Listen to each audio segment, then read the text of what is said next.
ಪಾದಗಳಿಗೆ ಸಮರ್ಪಿಸುತ್ತೇನೋ ಒಬ್ಬರ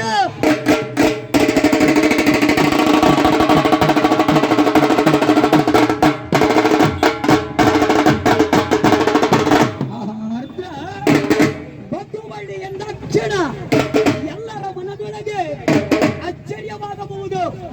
ಹಾಗೇನೆಂದರೆ ಬಾಯನ್ನು ಬಂದ ಬಸವನ ನಮಂಕಿತದ ಮೊದಲಕ್ಷರವನ್ನಿಟ್ಟುಕೊಂಡು ಅನೇಕ ದೇವತೆಗಳು ಇರುವ ಪುಣ್ಯಗ್ರಾಮ ಊರ ಮುಂಬದಿಯಲ್ಲಿ ಕಂಗೊಳಿಸುತ್ತಿದ್ದಾನೆ ಲಿಂಗ ರೂಪನಾಗಿರುವ ಶಿವಾಲಯ.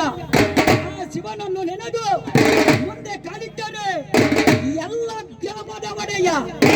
ಅವನಿಲ್ಲದಂತ ಗ್ರಾಮಗಳು ಭುವನದೊಳಗಿಲ್ಲವಯ್ಯ.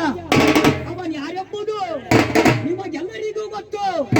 ಅವನೇ ಮುದ್ದು ಮಾರುತಿ, ಆಂಜನೇಯ, ಹನುಮಂತ ಎಂಬ ಬಿರಿದ ಪಡೆದಂತವನು.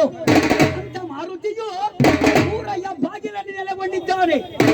ಅತ್ತ ಮುಂದೆ ಕಾಲಿಟ್ಟರೆ ಎಲ್ಲರಿಗೆ ಒಲ್ಲಬಳು ಈ ಕುಲವನ್ನು ಧರಿಸಲು ತನ್ನ ಪ್ರಾಣವನ್ನೇ ಸೇವೆ ಮಾಡಿದಂತವಳು ಹೇಮರೆಡ್ಡಿ ಮಲ್ಲಮ್ಮನ ದೇಗುಲ. ಮಹಾತಾಯಿಯನ್ನು ನಾವು ನೆನೆಯಿಟ್ಟ ಕಾಲಿನ ತೊಡಗಿದರೆ ಮೈಲಾರಲಿಂಗೇಶ್ವರ ಪಕ್ಕದಲ್ಲಿ ಕಂಗೊಳಿಸುತ್ತಿದ್ದಾನೆ. ಅನೇಕ ದೇವತೆಗಳ ನಾಡು ಈ ಬಗ್ಗುವಳ್ಳಿಯ ಸುಕ್ಷೇತ್ರವು. ಇಂದಿನ ಶುಭ ದಿವಸ ಆ ತಾಯಿಯನ್ನು ನಮ್ಮ ಹೃದಯದಲ್ಲಿ ನೆನೆದು ಈ ಕಲೆಯ ಮುಂದುವರೆಸೋಣ. ಆಗಮಿಸಿರುವ ಬಂಧುಗಳೇ, ಎಣ್ಣೆಗೆ ಎಳ್ಳು ಮೂಲ, ಎಣ್ಣೆಗೆ ಎಳ್ಳು ಮೂಲ, ಬೆಣ್ಣೆಗೆ ಹಾಲು ಮೂಲ. ನಿಮಗೆಲ್ಲರಿಗೂ ಗೊತ್ತು, ಎಣ್ಣೆಗೆ ಎಳ್ಳು ಮೂಲ, ಬೆಣ್ಣೆಗೆ ಹಾಲು ಮೂಲ. ಹೇಮರೆಡ್ಡಿ ಮಲ್ಲಮ್ಮನ ನಂಬಿ ಬಂದ ಭಕ್ತರಿಗೆ ಅವರ ಅಂಗದೊಳಗೆ ಕಟ್ಟಿರುವ ಲಿಂಗವೇ ಮೂಲವಯ್ಯ ಒಬ್ಬರ.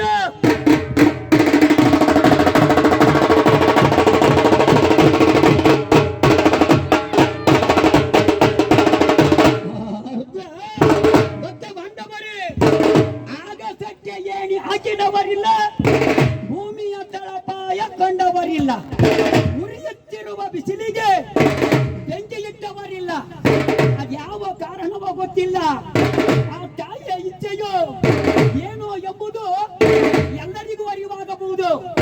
ವರ್ಣ ದೇವನು ಎಷ್ಟು ದಿನದಿಂದಲೂ ಭುವನಕ್ಕೆ ಬರದಿದ್ದರೆ ನೆನ್ನೆಯ ರಾತ್ರಿ ಅವಳ ಕಾರ್ಯಕ್ರಮ ಗಂಗಾ ಪೂಜೆಯಂತಂದು ದೇಗುಲವನ್ನು ಸೇರಿದ ನಂತರ ಕರೆಯುವ ಮಳೆಯು ಈ ಜನತೆಯನ್ನು ಆನಂದ ಸಾಗರದಲ್ಲಿ ಮುಳುಗಿಸಿತು. ಆ ತಾಯಿಯ ಇಚ್ಛೆಯಂತೆ ಮೋಡ ಕವಿದ ವಾತಾವರಣ. ಪ್ರತಿದಿನದಂತೆ ಉರಿ ಬಿಸಿಲಿದ್ದರೆ ಒಬ್ಬ ಭಕ್ತನು ಬಂದು ನಿಲ್ಲುತ್ತಿರಲಿಲ್ಲ. ಅಂತ ಉರಿ ಬಿಸಿಲು. ಆದರೆ ಈ ಶುಭ ದಿನ ಇಂಥ ವಾತಾವರಣವನ್ನು ಸೃಷ್ಟಿ ಮಾಡಿರುವುದು ಆ ತಾಯಿಯ ಇಚ್ಛೆ ಎಂದು ನಾವು ಭಾವಿಸೋಣ. ಭಕ್ತ ಬಾಂಧವರೇ, ಅಂತ ಮಹಾತಾಯಿಯೇ ತನ್ನ ಹೃದಯದಲ್ಲಿ ಭಕ್ತರನ್ನು ಹೇಗೆ ಸಲಹುವುದಕ್ಕೆ ಕಾಯಕ ಮಾಡಿದಳಯ್ಯ. ಅವಳನ್ನು ನಂಬಿ ಕೆಟ್ಟವರಿಲ್ಲದರೆಯೊಳಗೆ, ಆ ತಾಯಿಯನ್ನು ನಂಬಿ ಕೆಟ್ಟವರಿಲ್ಲದರೆಯೊಳಗೆ ನಂಬದೆ ಬದುಕಿ ಉಳಿದವರಿಲ್ಲ. ನಂಬಬೇಕು. ನಂಬಿದಾಗ ಇಡೀ ಜೀವನ ಪಾವನವಾಗುವುದು. ಆ ಮಹಾತಾಯಿ ಮಹಾಸಾಧ್ವಿ, ಅವಳ ಮಹಿಳೆ ಏನೆಂದು ವರ್ಣಿಸಲಯ್ಯ. ಭಕ್ತ ಬಾಂಧವರೇ, ಅಂಗದ ಮೇಲೆ ಲಿಂಗವ ಕಟ್ಟಿಕೊಂಡು ಕುಲದ ಹೀಡಿಗೆಗಾಗಿ ಶ್ರೀಶೈಲ ಮಲ್ಲಿಕಾರ್ಜುನನ ಸೇವೆಯ ಎಡಬಿಡದೆ ಮಾಡಿದಂತವಳು. ನಾವೆಲ್ಲ ಲಿಂಗಾಂಗಿಗಳು. ಅಂಗದ ಮೇಲೆ ಲಿಂಗವ ಕಟ್ಟಿದ್ದೇವೆ.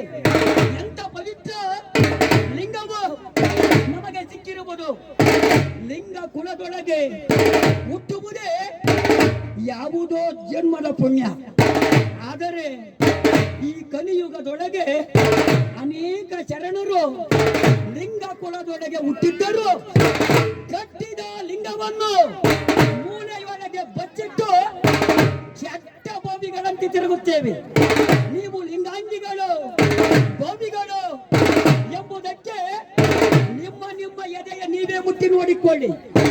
ಆಗ ನಿಮಗರಿವಾಗುವುದು ನಾವು ಲಿಂಗಾಂಗಿಗಳು.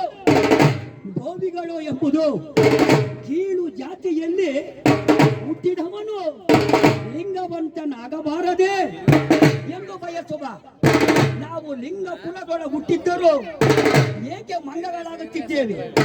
ಅರಿತು ಬಾಳೋಣ. ಅರಿತು ಬಾಳಿದರೆ ಮಾನವ, ಮರೆತು ಬಾಳಿದರೆ ದಾನವ. ಅರಿತು ಬಾಳಿದರೆ ಮಾನವ, ಮರೆತು ಬಾಳಿದರೆ ದಾನವ. ನೀವು ಮಾನವರಾಗುತ್ತೀರೋ ಅಥವಾ ದಾನವರಾಗುತ್ತೀರೋ ನೀವೇ ತಿಳಿದುಕೊಳ್ಳಿ.